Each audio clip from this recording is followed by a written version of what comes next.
Hey guys, this is the holy grail of parts enthusiast dreams right here. This is the HPF back room.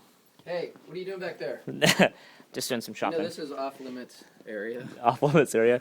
We're just going to be getting a shopping cart out and doing some shopping. But I'm just showing everyone the oil coolers here. They're surprisingly beefier than what they appear in the photos. Chris, why don't you show us the components that goes into the HPF wiring harness, how you guys make those? Oh, the wiring harness. Let's see.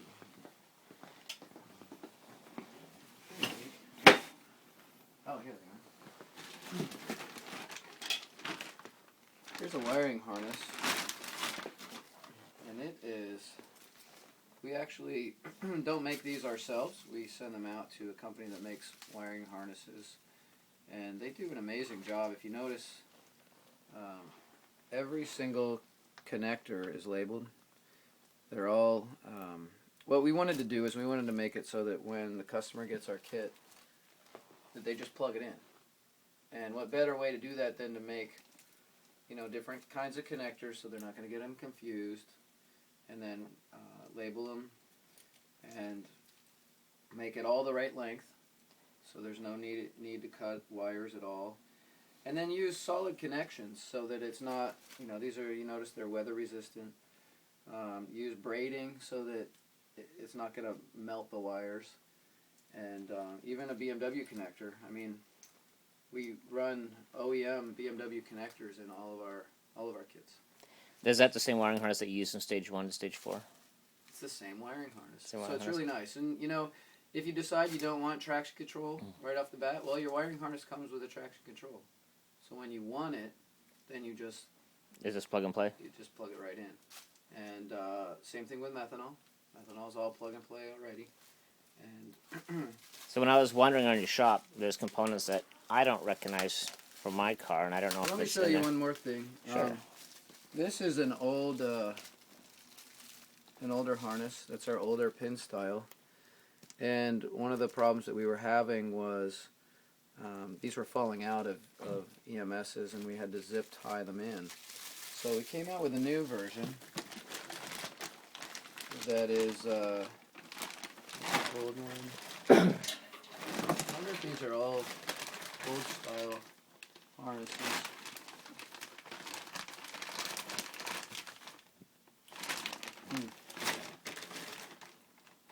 Alright, I got a lot of harnesses that are the old style. That's weird.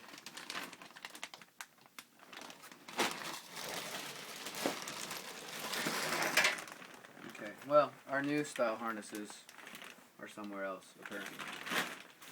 But the new ones have a, similar to what you'd see inside of a computer, the power cable that comes out of the power supply goes in, and it's got different, each pin has a different shape to it, and it's a real sturdy connection. So when you plug those in, they don't come out unless you know, get it just right to come out. So the neat thing about that is, you know, if anybody's ever had a problem with our older kits where the harness does tend to work its way out over time, the new harnesses won't. But Can you upgrade from the old harness to the new harness if you wanted to? you can. You can. And but you're gonna have to get the new EMS with it too, because we redesigned the EMS as well. The new EMS has a battery backup built into it, and the battery backup actually allows our customers, if you just key on your car, it's data logging, even if you don't start it. So if you have a problem, you key on your car won't start, you can send us the EMS and we'll be like, oh, your map sensor is wrong, or something got disconnected, or you know, whatever else. That information can be shipped to us. So that's why we put the battery backup in. And also, in case, you know, there ever is a problem and we get a car here, if their battery went dead on the way here, we can't pull the log. So I'm surprised I still have so many of these older harnesses, though. We got to figure out what to do with these. I hope we can reuse these. I see components that I don't recognize. Are these things here on the shelf behind you? Is that for the HPF M3? The silver. Oh yeah, that's a motor mount. Everybody gets those. One of those. What that does is that creates space for the turbo. So it relocates the motor mount a little bit so that there's room for the turbo to fit. Is everything back here, like all the brackets that you see? This is an oil pump bracket, isn't it? That is an oil pump bracket, yes. And then all these little, like what's this here? That is a part that HPF 3002. If anybody's done one of our kits, they notice, oh, that looks like where the wideband screw in. So this basically welds to the exhaust, and then the widebands can screw in. And the reason we did that was because by retaining the factory widebands, we allow the factory system to still remain in check. It turns them on, it analyzes the air. So what we do is the widebands are actually in an enclosed area where they're not going to go out because there's no mixed moisture getting in there. They're just in a box, and the box doesn't have any exhaust in it. So the good news about it, when you do it this way, the widebands don't die like they would if you just expose them to the atmosphere. So we made a little box to hold the widebands in. And back here are the manifolds, right?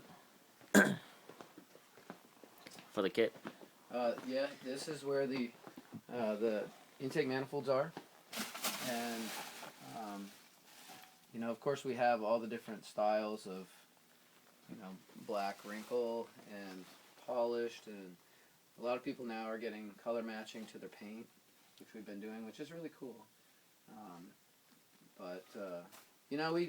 We order these 10 at a time, and it's great because the company that makes them they make like 20, and then they'll have 10, and then we order 10, and then they ship us another 10. But you can see the quality of this is really amazing. It's an investment casting. So if you look at it, normally when you have a cast material, it's very rough and porous. This is very smooth. I want to see if we can find, I don't know if we have one here that's not been, let me set my shades down. I don't know if we have one here that hasn't been coated yet. So you can see even from the casting process. Let's see what we got here. No, that one's coated. I bet you they're They're probably all coated. Yeah. And those are that's the lower Yep. IC on, right? Yeah. These are the IC pipes. And they are, that's just some covering here so that, we don't want to get the coating in where the HKS blow-off valve seals. If you look in there, there's a really, it's a HKS flange, and it's sealed with a little O-ring. And so you wouldn't want to get any of this porous material in there because that's got to be a really nice, clean seal. But we do these, we wrinkle coat them, but we also polish them too. And that's the underbrace for the cars. You have to have a HPF car to understand what they look like. Definitely want to get an underbrace for your car if you buy our kit. That's kind of a no-brainer because of... People like Greg who run into large boulders in the highway. Yeah, you can use it as a deflector shield to protect your engine, which some people have actually... It's pretty burly. I mean, if you're not going to hurt your engine with this there because it's like very thick metal. But what it does is it ties various locations on your car back together. There is a very flimsy sort of shield underbrace that comes with your M3 that's not really very sturdy, but this ties these points back together that when you remove it, this replaces it. So I definitely recommend getting one of these. So I just glanced over here to my left, and I see this gigantic intercooler. That's for the 335, right? Yes, that is a 335 intercooler. Dear God, that thing is flipping huge. Yeah, these are really, really nice. The beauty of these is, I don't know if I can take this out. Wait, I got intercooler envy now. You know what? These are, we sell different varieties. This is the kind with the flanges on, and then we have CNC. Oh, here we go. And then what we'll do is we'll make some of them without this flange with a CNC fitting on. That's so they can utilize the factory connections. Exactly. So installing this literally in a car that's just going to use the factory hoses, just push it in, put the clip on, and you're done. I mean, you got to cut, you got to trim a little bit, but when you have the factory couplings, you can see these are really, they're really nice. So that's the stage 4, stage 3, or is that just stage 4? That's just stage 4. God, that thing is fucking huge. That's a big intercooler, and we don't use it on stage 3 because it is really massive. I don't think it's necessary at all with a stage 3. And this is stage 1 through 3 intercoolers right here. Yes, those are the ones. The kind that you destroyed in my car. But and this is the shipping department. It just got a load of boxes in, so it's pretty full of stuff right now. But yeah, what we've been doing, which is kind of cool. Here, let me turn on the light over here. Let me find this light. We've been designing packaging. You know, just like we design the products, we also design the packaging so that, you know, the last thing we want to do is make this great product and then have it get to the consumer and have it damaged in shipment. And if it just costs us an extra, you know, a box like this might cost us $5 or $6 with all of the stuff in it. It's worth it to get it to the customer and not have, you know, one part that's damaged in shipment is going to cost us a lot more than just $5 or $6 on a box. So we're finishing up those. A lot of these boxes now are for our new 335, 135 exhaust systems. What we found is a lot of companies that ship exhaust systems, they just wrap it up in bubble wrap, or they have like the blow-in tubes and stuff. Well, we wanted to design a box that really held the exhaust system in place so that when the customer gets it, you know, it hasn't even literally moved inside the box. So the HPF catch can, I didn't see that for the M3. the catch can, I think. Those are the covers. Well, I'm not sure what. it's hard to have my shopping cart here if I can't tell what you guys' part numbers are. I think that's the reason we don't have. Let's see. Yeah, these are cool boxes. I think these ones are for the catch can right here. See, so it's all cut out in the shape of all the different components, and then, you know, then when you get it, it's not going to move in here. And How am I supposed to walk out of here with a catch can if I can't find anything but empty boxes? you don't have a catch can? Nope. Oh, wait, maybe this is the new one. Maybe Well, these are the I new think we ones. found the elusive wiring harnesses. Let's see.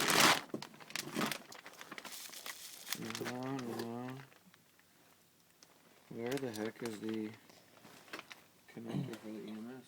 That's why John and David never let us in here. This is a methanol Okay, here it is. pump. Oh, you Here did find it. It's inside of this guy. So, see? So these, it's kind of hard to see, but each of those is a different shape. And so one of the problems we also had was people would plug it in off a tooth. Well, this you can't plug in off a tooth because everything's sort of shaped. And once you get these on, they click in. It's a very secure fit. It's not going anywhere. So this is a methanol bracket, right, to go from stage 1 to stage 2? Yes, that's what that is. And then all of our new methanol brackets, we made a mod to them recently that we also sent out to all our consumers. They seem like so different clean. It's got a special, you know, one of the things about this system is it's already designed with lots of fail-safes in it. And we realized that even with all the fail-safes, like what happens if there's ever a problem with methanol, the car jumps back to low boost. And there's even stuff on this side too. So what we ended up doing was we realized that what happens if somebody would cut one of these wires in their cars. Like we've had lots of people self-install these. What happens if one of these wires gets cut? We realized that there was a circuit that if one of them got cut, a specific wire got cut, and a methanol pump was weak, so that it ended up thinking it was in the safety range, the car could theoretically target high boost, even though even though there was no methanol spraying. So that would have been bad, and that would have been catastrophic. So we even designed a system now so that if you cut any of the wires, it's going to go into low boost as well. I mean, I would have never, we didn't think of that at first, but, you know, as these cars age and we get millions and millions of miles on these kits, we want to make sure that, you know, even if, you got to always assume that something is going to get cut somewhere. Now, when I had my methanol kit, I broke one of the nozzles on it, and the car would not let me go into high boost. Is that because it's a pressure sensor in the fogger itself, or is it in No, the this pressure unit? sensor's in here, and so what happens is, the first thing that happens is the pump comes on. No methanol sprays in your car when the pump comes on. It just says, okay, we're building up boost. Is the methanol switch on? If the methanol switch is on in your car, and the car says, okay, he wants to run methanol, pump comes on first, no methanol goes into your engine. It waits until the pressure is within a certain safety range. Then when it is, and then the boost is right for the methanol to come on, and the switch is on, then it says, okay, now you can spray methanol and you can go to high boost. You really won't feel this in the car. It all happens automatically. You never even know. And this is the duty cycle. And the reason, or the nozzle, the reason we're able to control when methanol, a lot of methanol systems just have an orifice that's on the other end. It's a big hole. Turn the pump on, the methanol comes out the hole. Well, that doesn't, you can't control how much methanol is going in when you just have a big hole. I mean, if your pump is weak, you get less methanol. If your pump is stronger, you get more methanol. And if the pump doesn't come on, you get no methanol. If the line is blocked, you get no methanol. So what we did was we were using a nozzle that we can actually duty cycle. So what happens is, even though the pump's on, there's pressure coming in here, nothing sprays until we tell it via the computer. And the neat thing about this nozzle is you'll see the methanol goes down this little hole and shoots back on itself. So the methanol actually sprays against this backing plate, which turns it into a really dense fog, as opposed to just, remember, methanol is liquid.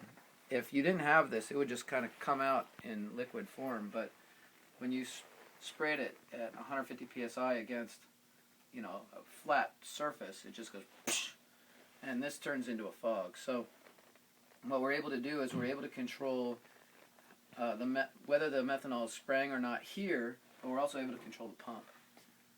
So it allows us to do any kind of safety feature we want, and we have so many safety features in this car that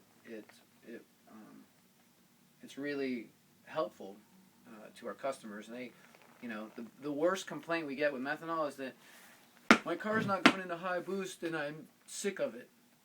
Well, if we let the car go into high boost when they weren't getting an adequate supply of methanol, then they blow it up. So we were like, okay, understand, we just saved your car, we just saved your motor. So now it's a question of, is it your pump, is it your nozzle, if you have a leak in one of the lines, and fittings, and we changed these fittings to metal fittings too, so that they're much less likely to deteriorate over time.